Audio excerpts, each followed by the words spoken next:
Yes, mumeze gute bantu banjye, nshuti zanjye. Nizere ko mumeze neza. Turabakunda cyane, turakifuza kugumana namwe, turakifuza kujya tugera tubereka utuntu dushya dutandukanye. Uyu munsi rero tugiye kubereka uburyo abantu benshi bazi Roseline, bazi ifi Roseline ajya yotsa. Uyu munsi ngiye kubereka ukuntu notsa ifi kugira ngo wibereye iwawe utuje ushaka kurya ifi nziza utiriwe ujya muri hoteli cyangwa mu tubari kuyiryayo wayotsa kandi kakuryohera. Bana nanjye ntangira gute rero? Ntangira nkaraba intoki bisanzwe. Ntangira nkaraba intoki, amazi yawe adashyushye atanakonje, hanyuma ugakaraba. Hari agasabune mbere ko mubibona. Karaba intoki yawe kuko ifi nyine iba ikeneye attention. Kamera neza cyane. Yes, nyuma yo gukaraba intoki zawe dufata ifi yawe hano. Nizere ko muyireba. Uyu munsi ndotsa amafi abiri. Ndahita mfata utuvuta ya mafi yanjye. Ibi ngibi mbikora kubera iki rero? Ni ukugira ngo mu kuyahindura ataza kundushya yafashe kuri kino kintu ngiye kuyogerezaho. Kona fata amafi yawe kayasiga utuvuta duke. Icya mbere utangira ukora amafi yawe ukayakorera isuku. Ubu namaje kubikora amafi yanjye nari yakoreye isuku. Hanyuma warangiza ugasigaho utuvuta ubona. Tuvuta ukadusigaho. Ibi rero bigufasha iki? Kubera ko nzajya ngenda mbasobanura n'impamvu mbikora. Ni ukugira ngo ifi nujya kuyihindura ugira gutyo uyubika urundi ruhande itaza kukugora ifata kuri iyi aluminium. So urabanza ukayisiga utuvuta twawe neza bikagenda neza guys. Nyuma yo gusiga utuvuta ndakaraba nanone, hanyuma nzane icyo bita umunyu nshyireho. Ifi yanjye rero nyishyiraho umunyu nkabanza nkagira gutya. Bona hano hantu mba nakase ni ukugira ngo ikirungo cyinjiremo neza, none n'umunyu winjiremo neza nk'uko bisanzwe. Abantu banzi bigeze kurya ino fi nayibokereje, ubwo murashyira muri comment ukuntu mwumvise imeze nyine. Mubwire n'abandi nyine ndi umuntu nyine ujya upanga. Iyo umbwiye uti nkunda ifi yawe ufite umwanya, hano why not ndagutumira ukaza nkayikokereza kabisa. Kiraho umunyu uhagije kuko n'ubundi ifi ikeneye umunyu, ariko kubera ko n'ubundi ihiye igenda amazi ukuntu umunyu uhituvaho n'ubundi. Ngombwa ko ujya mu kabari buri munsi ngo nuko ugiye kurya ifi, no mu rugo iwawe witonze wayotsa kandi kakuryohera nta kibazo kabisa.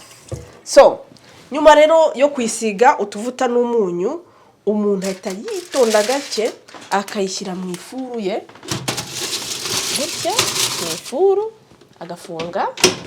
Ngewe kubera ko nshaka ko byihuta nshyira kuri 250, hanyuma nkashyushya hasi no hejuru. 250 hasi no hejuru, tukaza kureba. Sinababwira ngo ni iminota ingahe kuko mpora ndebaho ntera akajisho, ariko iyo mbonye yahiye mpita mpindura nkahinduranya urundi ruhande kugira ngo idashirira cyangwa ngo igire. Ubundi ndagenda mbereka utuntu akantu ku kandi uko bigenda, ko umuntu yakotsa ifi mu rugo yiriwe mu rugo atuje, maze we n'umuryango we bakarya neza. Stay with me, turi kumwe. Nyuma y'iminota itari myinshi, ubundi ifi bajya batubwira ngo ihire iminota 5, ubwo urumva no kugendera kuri ya speed iminota 5, ariko ngenda yirenza kabisa. Iyi fi notsa irenze iminota 5. Uraza ugafungura ukareba yuko uko imeze, nimba yahiye cyangwa se imeze neza. Ubu uko mubibona byari nabyiraga ko umuntu agomba kuyihindura. Iyo uje usanga imeze gutya, ukamena no mazi yagiyeho, undi ukarekeraho gatoya kugira ngo ibanze ihore. Yamara guhora ukongera ukayihindura, ariko nabyo ndabibereka. Ubu ngubu nyuma y'iminota nk'itatu 5 irabihoze mitenza nyihindure ubundi nyisubize mu ifuru. Ibintu byiza byo kurya ifi rero guys, ntago nize cyane ibijyanye n'ubuzima, ariko ifi ni nziza, irimo protein. Ikindi gihe ikintu nyirira no kwiryoshye. ubundi ngiye ntago nkunda ikintu cyitwa amahwa, ubundi mu buzima bwanjye nikundira inyama, abanzi baranzi genda ikanyama. Ariko ifi iyo uyiriye rimwe na rimwe ugacishamo ukarya ifi nk'iyi, ni nziza for weight loss, ni nziza ifite protein, ni nziza iri healthy, nyine ibintu byose ni nziza iranaryoha. Ariko nyine umuntu agomba kwiteka yitonze akanirya yitonze. Guess what, ngewe rero iyo ngiye kurya ifi ndi umuntu ashobora kurya ifi ngo nyirishe ifiriti, umuceri, iki oya. Kuri jyewe rwose ifi n'igitoki. Ubu mu kanya ndahaza notse n'igitoki, ndaza kwereka ipura yanjye uko ndi buryo uyu munsi ndabibereka. Ariko ubundi agafi kararyoha pe. Ba bantu ndabakangurira kurya agafi rimwe na rimwe, abantu batinya amahwa nkanjye dusuhuzanye tumenyane. Ariko nyine ifi ntago nayigereranya, ariko iyi ni tilapia y'umukara, tilapia black kabisa, kuryoha yo ni ya mbere kabisa iyo yokeje nkuko ndi bubereke ibiryoshye bya hatari.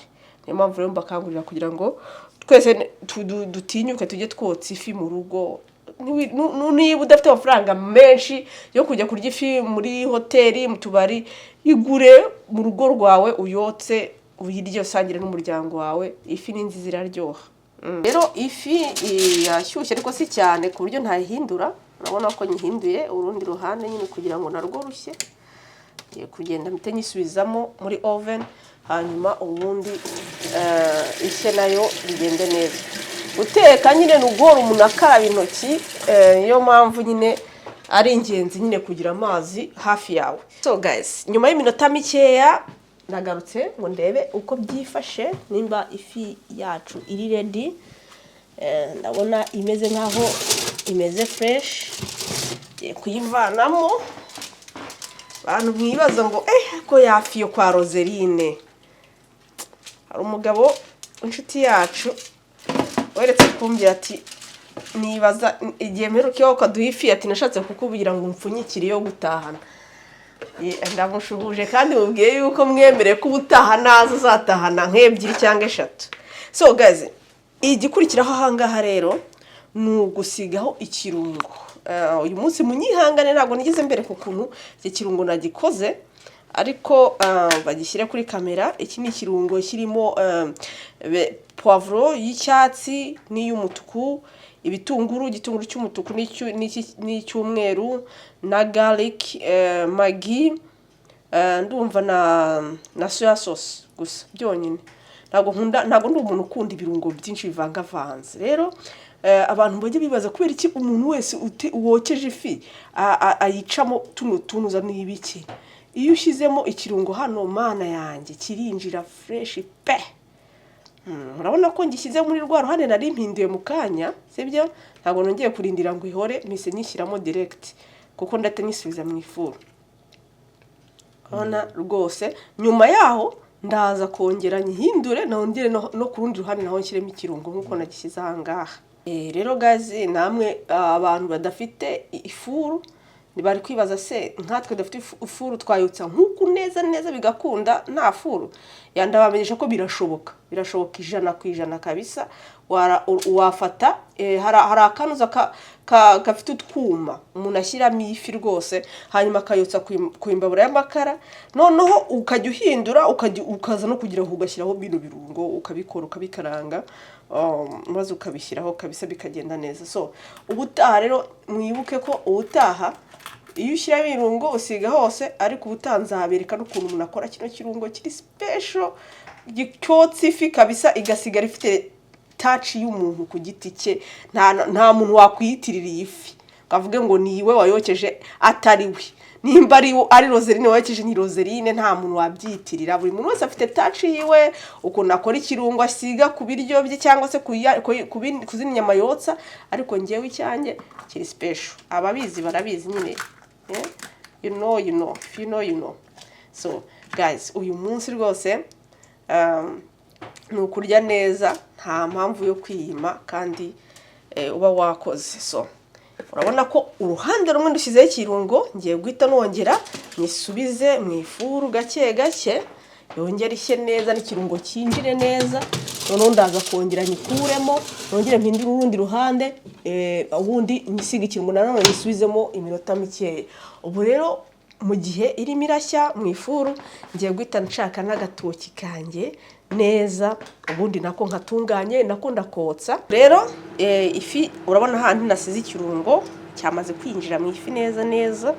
Ubu ngiye kuyihinduranya, ihindure gutya uyibonye na gutya. Mu gihe ndi guhindura ino fi mbibutsa yuko agatoki kanjye nako karimo karashyuha nyine nakokeje. Igitoki nacyokeje muri micro-onde. Hari ukuntu botsa igitoki muri micro-onde gaze mu bantu batabizi, n'ibirayi barabyotsa n'ibijumba anything muri micro-onde kandi bigashya bikaryoha. Urongera ugashyira ikirungo cyawe hahandi naberetse nyine ukagisesekamo neza. Ukagisesekamo neza. Ubu noneho ifi ibibura iminota mike cyane ngo uyishyire ku meza kabisa. Mu gihe igitoki kirimo kiraba tayari n'ifi nayo ndahita nyisubizamo yumuke fresh.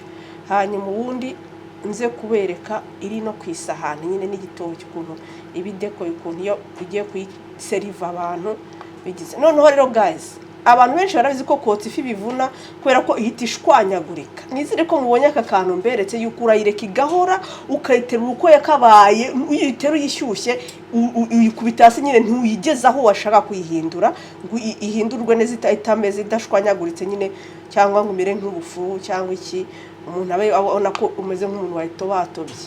Uyihindura witonze ukayishyira ibirungo hose ku buryo nyine ahantu hose ibirungo bigerayo.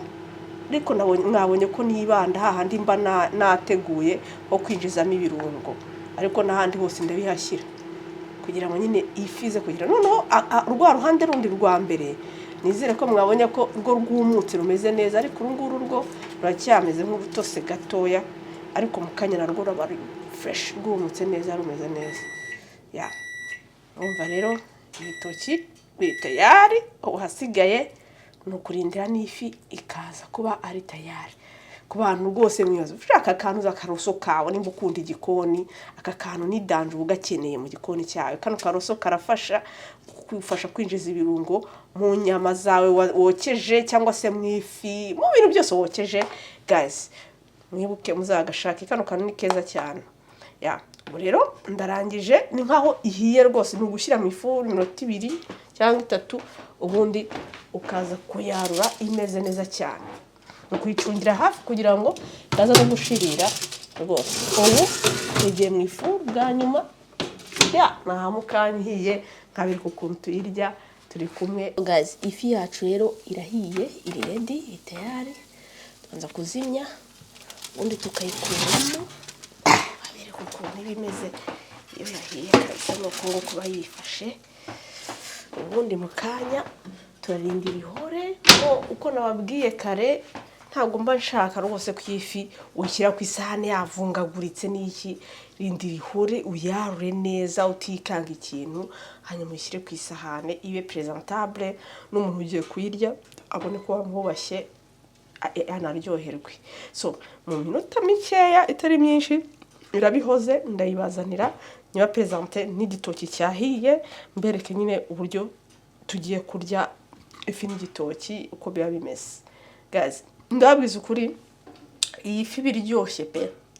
Iyi fi biryoshye ku buryo abantu b'inshuti zanjye mutararya kuri ino fi mwifuza kuyirya, nyandikira inbox nimba tuziranye nyine, ubundi nkwereke ngutumire uze nguhe ino fi.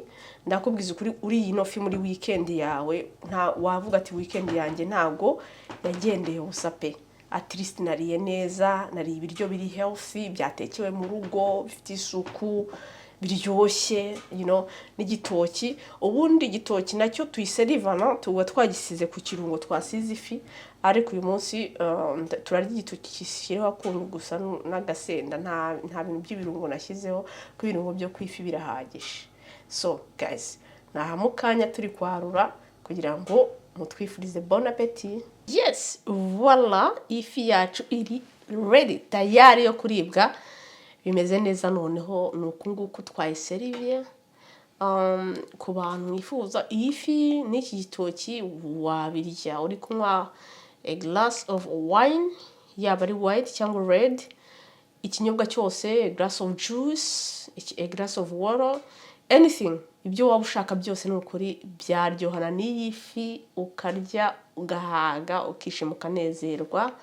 Murabona nyine ni iri funguro twebwe dufite uyu munsi, turashima Imana ko twarihawe n'Imana. Ubwo rero umuntu wese ni ukuvuga ngo iyi video nakoze y'ifi ntabwo nize nshaka gutanga details z'ibintu byose, ariko if you love the video, nimuramuka mukunze ino video muzandika muri comment, mu biganiro no mu mbwiro twigishe neza noneho mu buryo burambuye, ukata ibitunguru turebe, ubiteke tureba, byose nyine ubikore tureba, hanyuma mbibakorere kuko ndabakunda kandi ndi hano ku bwanyu. Sinakwifuza ko mureka kurya ibyo mukunda kandi nzi kubikora nabigisha kandi tukarya twese kandi tukishima. Mwakoze rero kubana natwe mu kiganiro, Imana ibahe umugisha. Twe tugiye kurya, mutwifuze bon appétit. Bye bye, naho ubutaha. We love you. Bye bye.